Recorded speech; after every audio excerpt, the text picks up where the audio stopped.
Voilà comment Nicéphore Soglo, un homme qui était appelé à une grande espérance, qui devait gérer ce pays, a perdu le pouvoir simplement parce qu'il n'a pas su faire du bien à son adversaire. Au fait, beaucoup de personnes pensent que c'est en faisant du mal à son adversaire qu'on peut gagner. Or, on oublie les principes métaphysiques de la vie. Il y a Dieu en chaque homme. À partir du moment où vous faites du mal à un homme, vous faites du mal à Dieu. Et donc, toute cause a un effet. À partir du moment où il y a une cause, il y aura un effet. Donc, si vous faites du mal à un homme, la conséquence, c'est que vous puissiez ramasser tôt ou tard. Et donc, il est important que les gens comprennent que si nous voulons vraiment gagner, nous avons besoin de ne pas faire du mal aux autres, mais d'apprendre comment gagner sans combattre. Voulez-vous dire qu'on peut gagner sans combattre, sans faire du mal à quelqu'un? Ah oui, je vous donne un exemple.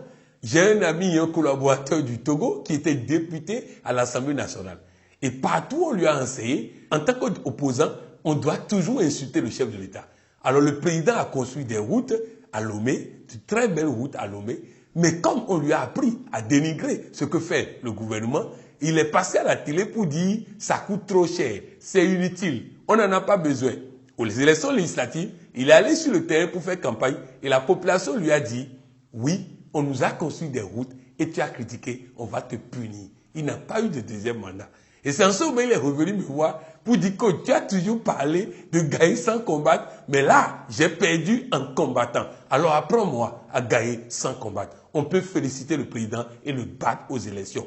On peut féliciter l'adversaire et le battre aux élections. On n'a pas besoin de mentir. Parce que la politique, n'oublions pas que le politicien est un chef de famille. Il a des enfants qui le regardent et qui voient papa en direct à la télé en train de mentir. Résultat, il donne une mauvaise image à ses enfants.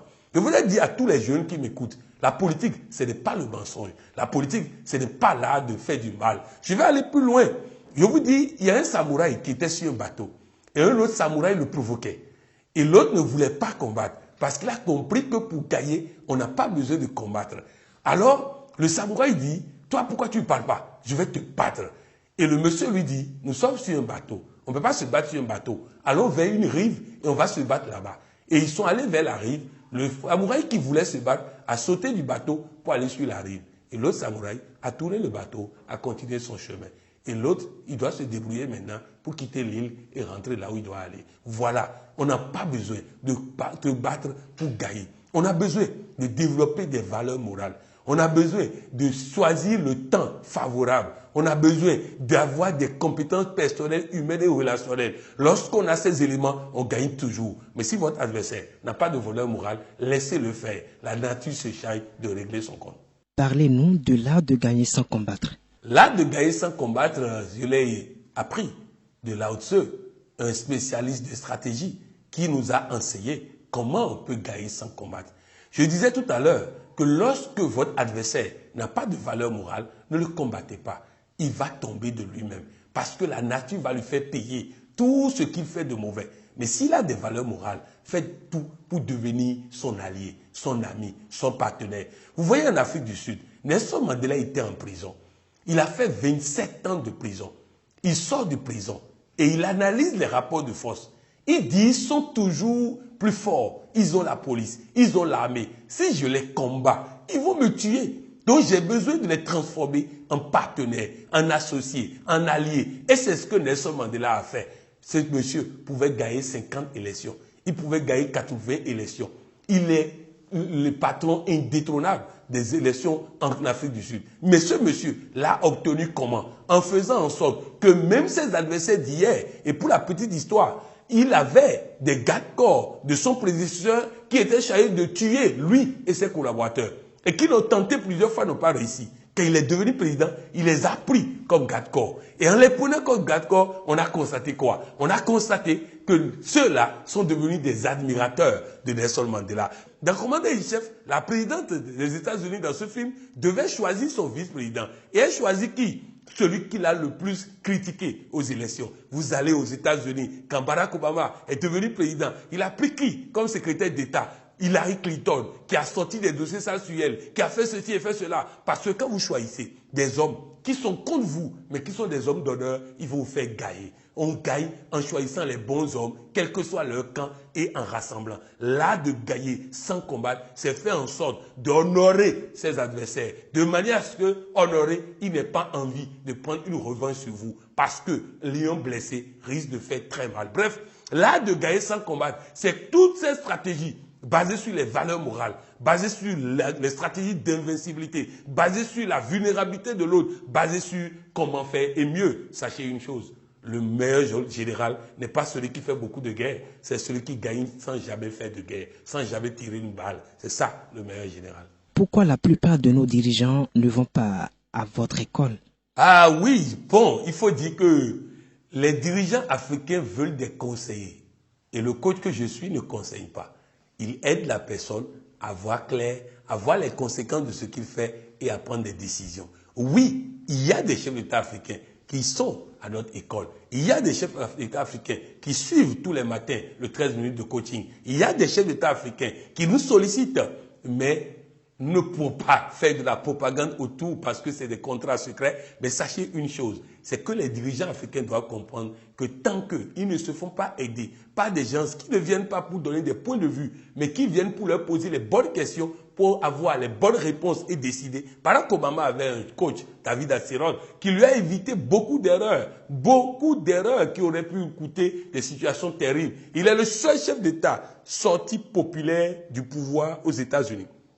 Il a quitté le pouvoir avec 55% de taux de popularité. C'est inédit. Il l'a fait parce que David Axelrod était là pour l'accompagner, pour l'éclairer, pour lui permettre de voir les conséquences de ce qu'il fait. Je voudrais dire surtout aux chefs d'État africains, aux dirigeants, en un mot, ils n'ont qu'à comprendre une chose. Lorsqu'ils ont maîtrisé tout ce qui est physique, il y a un aspect qu'ils nous oublient souvent, les aspects métaphysiques, c'est-à-dire Dieu et les ancêtres de l'Afrique. Eux, on ne peut pas les martyriser. Eux, on ne peut pas les terroriser. Eux, on ne peut pas les détruire. Or, c'est eux qui ont le dernier mot. Dieu a le dernier mot. Alors faisons en sorte de nous faire accompagner par des personnes pouvant nous permettre d'analyser le pour et le contre des choses pour pouvoir prendre les bonnes décisions. Et je voudrais dire à tous les jeunes qui m'écoutent, vous devez faire en sorte d'aller à cette école de réflexion profonde qui vous permet de ne pas combattre dans la vie, de ne pas faire du mal à quelqu'un, mais de toujours gagner, de toujours avancer. Quand je prends la gestion des entreprises,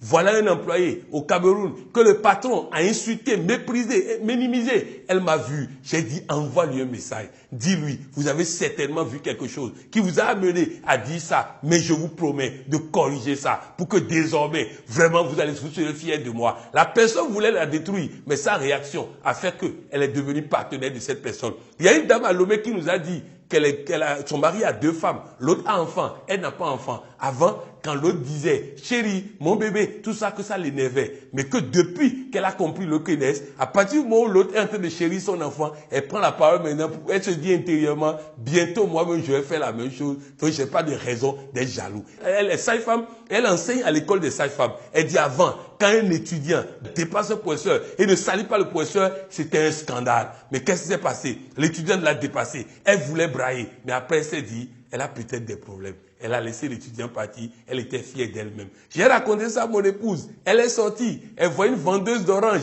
Elle demande à la vendeuse d'orange, je veux acheter de l'orange. La dame dit, est-ce que tu peux m'aider en ramenant ça au sol? Avec sa tenue, elle ne pouvait pas. Elle dit non. La dame se met à l'insulter. Elle voulait dérailler. Elle s'est rappelée cette histoire. Elle dit, madame, c'est simplement parce que ma tenue ne me permet pas de m'abaisser pour t'aider. La dame dit, ok, excuse-moi. Et ils ont fait la paix. Elle a eu ses oranges. Elle est partie. Nous devons apprendre à ne pas nous battre. Si l'autre se bat avec moi et que je réponds par la violence, ça veut dire que je suis même plus même tabac que lui. Un jour, un monsieur était dans sa voiture. Il arrive au feu. Il a le droit de passer parce que c'était au vert. L'autre a brûlé le feu, a failli le ramasser. Il a évité ça de justesse. Et l'autre descend et se met à l'insulter,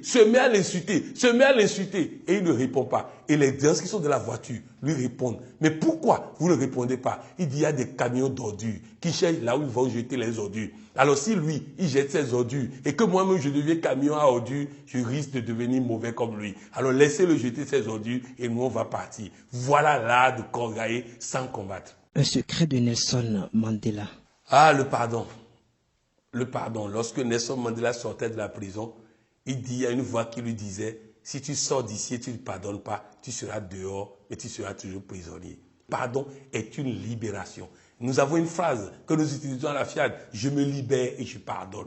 Il y a une dame au Bénin, son mari et elle, il y avait problème depuis 2 ans. Et elle refusait de pardonner le mari. Nous faisons une communication sur le pardon. La nuit, elle va dans la chambre du monsieur. Ils ont fait copieusement l'amour. Le lendemain au service, elle a eu une promotion qui lui a permis d'acheter une voiture et tout. Cette promotion l'attendait depuis toujours. Mais il a fallu qu'elle pardonne d'abord, avant d'avoir. Dieu dit, garde le silence, moi je combats pour toi. Alors sachons garder le silence. Le pardon n'est pas une libération de l'autre, bien au contraire. Lorsque vous pardonnez quelqu'un, vous laissez Dieu frapper maintenant. Parce que Dieu ne frappera pas tant que vous n'avez pas pardonné.